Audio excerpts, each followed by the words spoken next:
Salut, je travaille donc sur le blog chivishkael.com. Je suis un peu déconcertée parce que j'avais pas vraiment pour but de faire passer ce genre de message, mais bon, ça fait partie de ce que je dois partager, de mes découvertes. Et donc voilà, on y va. Il faut faire très attention lorsque vous faites vos tirages et que vous dites que vous parlez aux ancêtres, aux anciens, aux défunts. En réalité, il y a comme on appelle, un amalgame entre ce qui est et ce qui ne doit pas. Ce qui est, c'est que les sensations que vous ressentez et que vous pensez qu'ils viennent de loin n'est en fait que une sensation bien présente et qui ne fait pas en réalité partie des morts. Il nous est interdit de parler aux morts. Il y a un portail qui a été mis et le fait de vouloir travailler avec eux peut nous mettre en difficulté. Donc il ne faut pas aller sur ce terrain-là. En réalité, je vais vous dire ce qui se passe. C'est que au commencement, avant que l'homme ne soit né, les anges étaient déjà là. Donc les anges, c'est pas les gens entre nous qui meurent et qui reviennent. C'est pas tout à fait comme ça que ça se passe. En fait, les anges, ils sont déjà là, avant que l'homme n'arrive. Et lorsque Dieu dit « faisons l'homme à notre image », vous avez pu constater qu'il y a plusieurs visages sur cette terre. Et donc, on peut en déduire, parce que les Écritures, c'est pour que nous puissions faire des déductions, car il y a des choses qui sont cachées pour des êtres qui ne doivent pas accéder à une connaissance, certaines connaissances. Et donc là, quand vous voyez qu'il y a plusieurs personnes et donc plusieurs visages, c'est que Dieu a pris quelque chose qu'il a déjà vu aussi, d'accord? Et donc ce sont les anges. Nous avons donc une lignée venant des anges. Et lorsque vous voulez faire vos divinations, ces anges-là vont intervenir auprès de vous. Et comme ils sont intervenus auprès de votre lignée aussi, eh ben, nous avons cette sensation de les connaître. Et même si par exemple vous voyez des visages, ce sont les visages des anges en fait. Donc ça n'a plus rien à voir avec l'aspect humain, parce que le corps, comme on vous le dit souvent, ce n'est qu'un véhicule dont bien sûr on doit en prendre soin, parce que c'est normalement notre seul véhicule lorsque nous sommes dans cette mission humaine.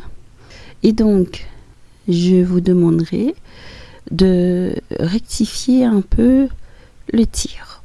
C'est-à-dire, ne dites pas ancêtre en faisant une comparaison autre que ange. Dans ce cas, adressez-vous directement aux anges pour ne pas entrever la barrière qui a été mise. Il y a une barrière qui a été mise. Et j'ai trouvé cette information tellement urgente que je n'ai pas pu aller faire mes recherches pour trouver toutes les preuves que je devais vous montrer. Donc, j'espère que ceux qui ont des oreilles entendent.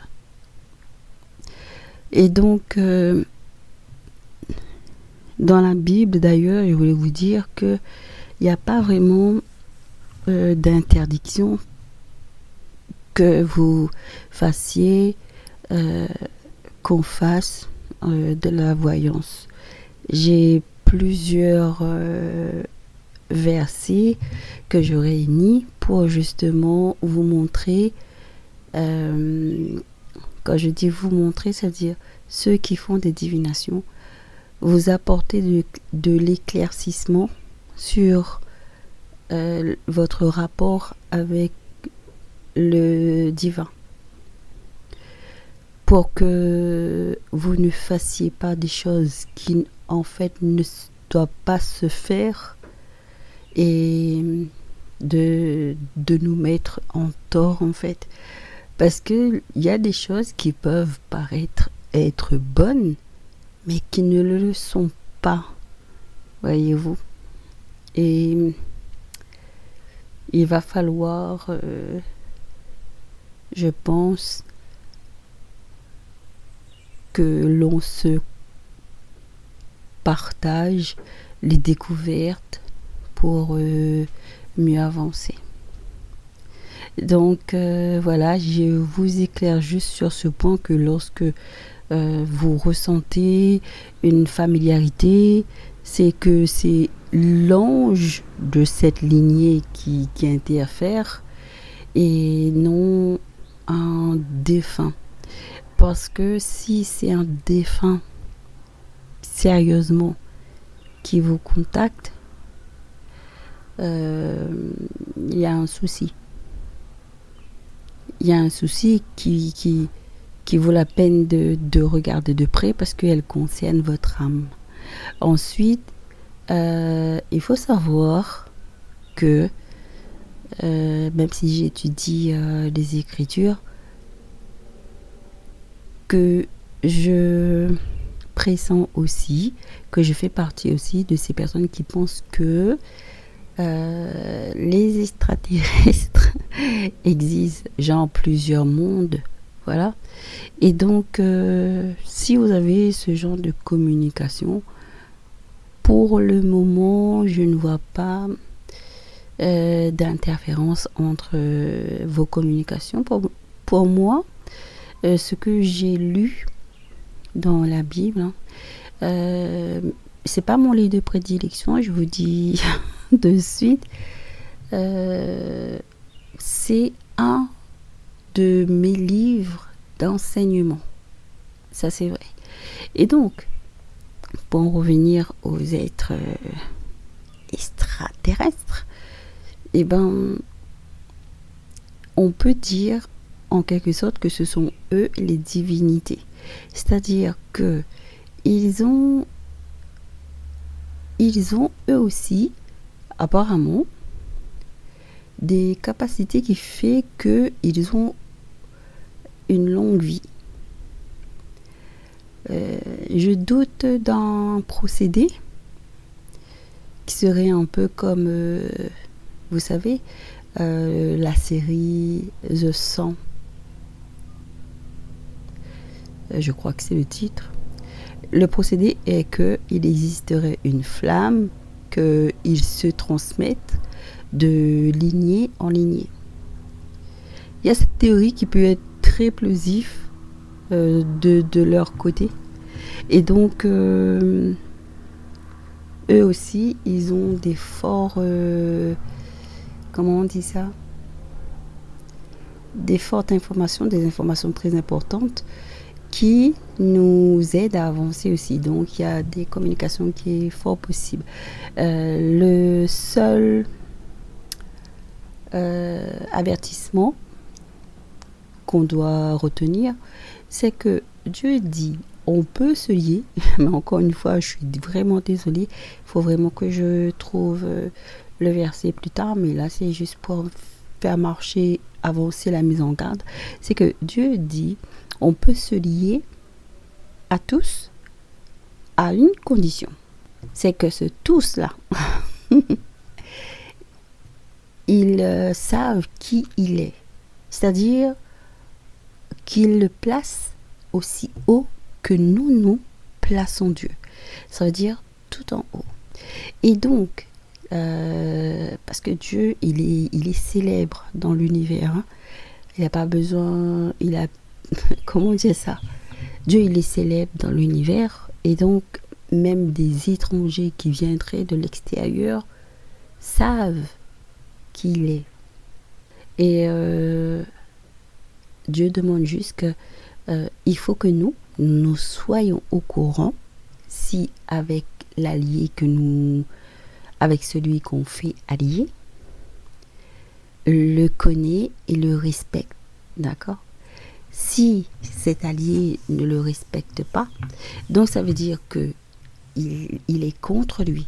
Et tout ce qui est contre lui, bah, tu deviens contre lui parce que tu fais alliance avec quelqu'un, un être, une entité, je sais pas comment vous appelez ces extraterrestres.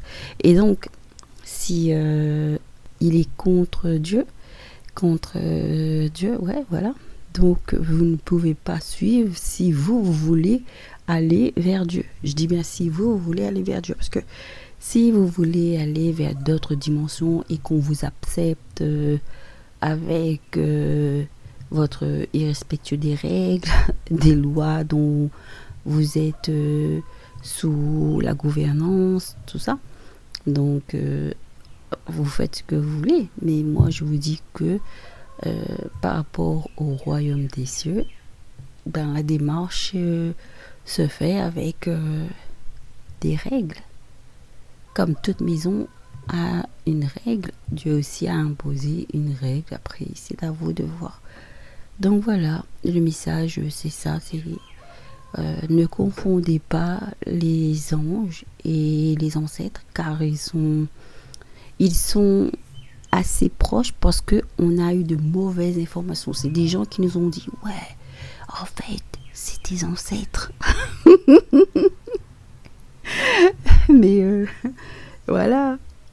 Ça aussi, par exemple, ce genre d'histoire-là, comme quoi les informations nous sont venues, mais de mauvaise manière, on peut retrouver ça dans l'histoire de Malachie. Parce que, en fait, ce matin, j'étais en train justement de lire un peu Malachie. Je crois qu'il y a 3 chapitres et il n'y a pas beaucoup, en fait. Voilà, juste 3 petits chapitres. Et c'était où Dieu, il est en colère.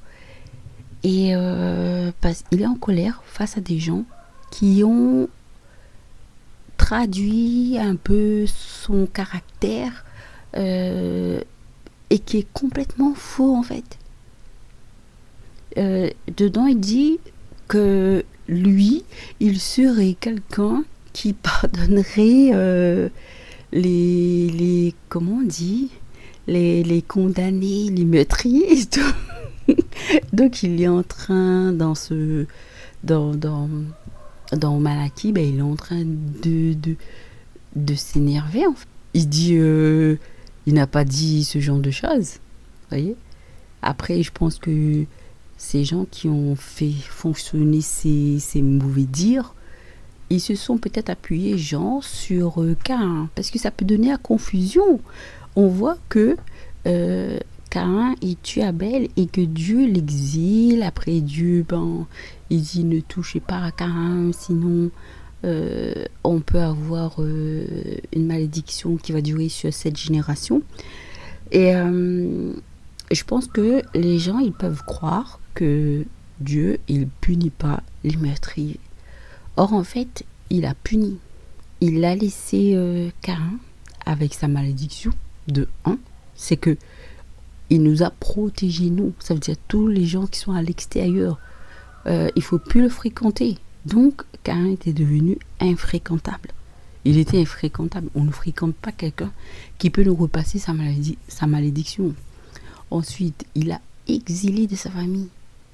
Qui se sent bien quand il est loin de son père et de sa mère, de ses sœurs et frères, parce qu'il en avait beaucoup de sœurs apparemment.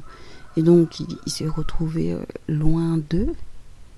Il devait reconstruire une famille en ne fréquentant plus les siens. Donc, c'est pas quelqu'un qui est, on va dire, qui est aimé en fait. Vous voyez? Là, c'est pas quelqu'un qui est aimé. On a voulu protéger l'extérieur. Mais comme ces gens-là, c'était des prêtres, hein, mais comme ces prêtres-là, ils ne connaissent pas réellement Dieu parce que Dieu ne leur parle pas. Eux, Ils se sont créés des rôles de prêtres parce que ils ont entendu dans leur famille qu'on racontait ceci, qu'on racontait cela. Et donc ils ont fait un peu ce qu'ils voulaient. Et ces prêtres-là représentent par exemple le Vatican et toute sa troupe. Parce que eux, ils sont pas élus par Dieu. Ça veut dire ils ne font pas partie de la famille de Lévi. Et donc tout ce qui sort de leur bouche, c'est des interprétations. Et ces interprétations n'est même pas souligné par Dieu. C'est-à-dire que Dieu, lui, il dit, si vous bûchez sur un souci, demandez-moi. Et les prêtres, ils font pas ça, ils font leur interprétation. Et Dieu, il a mis des menaces. Moi, je vous conseillerais vraiment d'aller voir Malachie et de repérer où Dieu fait des menaces et qui a été mis en exécution dans le Nouveau Testament. Lorsque Jésus leur donne leur malédiction. C'est trop bien. Mais aujourd'hui, voilà, faites vraiment très attention aux anges. Après, je vais pas trop en parler dessus et tout, parce que justement, moi j'aime bien ramener les preuves écrites, mais comme c'est un sujet qui est venu très vite dans ma tête et qu'elle m'a paru très urgente, donc je l'ai fait et j'essaierai quand je peux de faire ce qu'il faut pour vous présenter aussi les versets et voilà quoi. Sinon, moi, c'est porte-parole de chez Vishkael. Et en gros, je suis une servante du Seigneur. J'écris des petites histoires. Et surtout, je suis la voix de la folle et son Seigneur. Sur ce, heureuse de vous avoir servi. Et à bientôt.